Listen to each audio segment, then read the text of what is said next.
से हमारा पानी बहेगा या उनका खून बहेगा।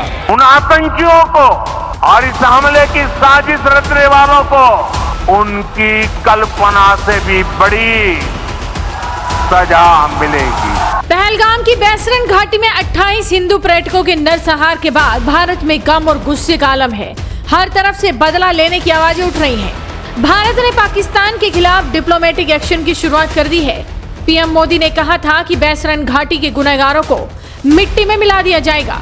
अब उसके बाद भारत की सेना के साथ ही नेवी और एयरफोर्स खुद को किसी भी स्थिति के लिए तैयार करने में जुटी है। भारत के रवैये को देखते हुए आतंकियों के आका पाकिस्तान में खलबली मची हुई है। वहाँ के नेता उल जलूल बयान देने में लगे हैं। मोदी ने और उनकी हुकूमत ने ऐलान किया कि अब वो ये मुआहिदा नहीं मानते और मैं सखर में इसी सिंधु दरिया के साथ खड़े होके भारत को कहना चाहूंगा कि सिंधु हमारा है और सिंधु हमारा रहेगा।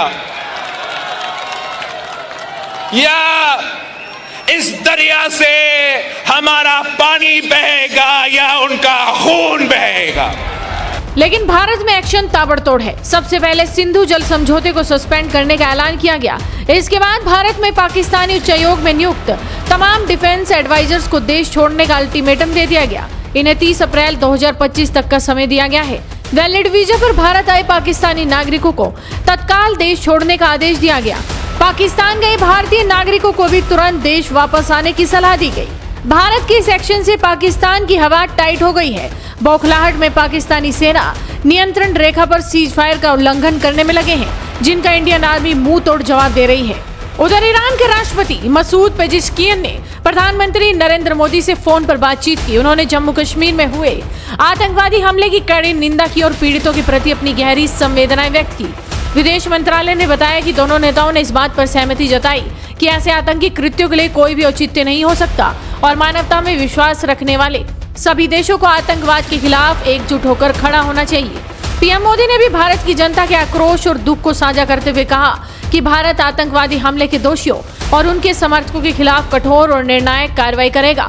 इसके साथ ही पीएम मोदी ने ईरान के बंदर अब्बास में हुए विस्फोट में जान गंवाने वालों के प्रति भी संवेदना व्यक्त की और घायलों के शीघ्र स्वस्थ होने की कामना की। इससे पहले इटली, फ्रांस, मिस्र, इजराइल, जॉर्डन, जापान समेत कई देशों के राष्ट्राध्यक्षों ने पीएम मोदी से फोन पर बात की और पहलगाम आतंकी हमले पर दुख जताया। वहीं भारत के जवाबी एक्शन से घबराए पाकिस्तान अब चीन की शरण में जा पहुंचा है। पाकिस्तान के विदेश मंत्री मोहम्मद इशाक डार ने चीन के विदेश मंत्री वांग यी से फोन पर बात की। विदेश मंत्रालय के एक ट्वीट में कहा गया कि डार ने यी को वर्तमान हालात पर जानकारी दी। आप सोचिए कि अगर भारत ने पूरी ताकत के साथ अटैक कर दिया तो पड़ोसी देश की क्या हालत होगी। इंडियन आर्मी ने खुद की तैयारी को मुकम्मल रूप देने के लिए इंटरनेशनल बॉर्डर पर बड़ा सैन्य अभ्यास किया। आर्मी ने घातक अर्जुन टैंक के साथ पाकिस्तान बॉर्डर के समीप अभ्यास किया। एयरक्राफ्ट कैरियर INS विक्रांत भी अरब सागर में पहुंच चुका है। इंडियन आर्मी के इस कदम से पाकिस्तान के होश उड़े हुए हैं। भारतीय सेना के रुख को भांपते हुए अब पाकिस्तानी आर्मी की हालत टाइट है, वो खौफ में है। मुजफ्फराबाद में पाक सेना का बड़ा मूवमेंट देखा गया है। खुफिया एजेंसियों की रिपोर्ट की माने तो लोअर नीलम वैली हाईवे पर सामान्य दिनों के मुकाबले ट्रकों का मूवमेंट कई गुना बढ़ गया है।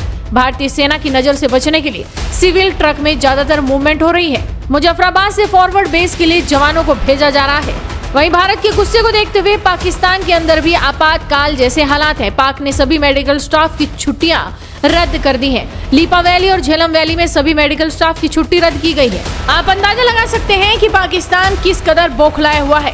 कई पाकिस्तानी नेता उल जलूल बयान देने में लगे हैं तो वहीं भारत एक्शन मोड में है। देखना होगा कि आगे पाकिस्तान पर और किस तरह की कार्रवाई की जाती है। तो आप भी अपनी नजरें बनाए रखिए, साथ ही इस वीडियो को शेयर कीजिए और जुड़े रहिए हेडलाइंस इंडिया के साथ।